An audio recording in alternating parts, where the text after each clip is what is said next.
I am the Tofu Golem. Please enjoy the video. You start by opening Capcut and loading the clip you want to modify. This saves time later. Once the clip is imported, trim to the exact segment you'll change so edits apply precisely. Tap the clip, then choose Audio Tools and either extract audio or detach to work on the sound separately. This gives you a clean timeline track to manipulate.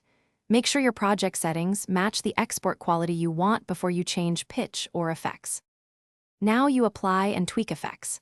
Tap the audio track and open voice effects. Try presets like Deep or Chipmunk to hear quick changes, then switch to pitch and speed to fine-tune. Once done, use the equalizer and reverb controls to match tone and space. Small adjustments matter. If you prefer a fresh performance, select voiceover and record directly. You can layer it under the original, mute the source, or replace it entirely. Make iterative. Finish by previewing the whole timeline at normal speed to confirm timing and balance.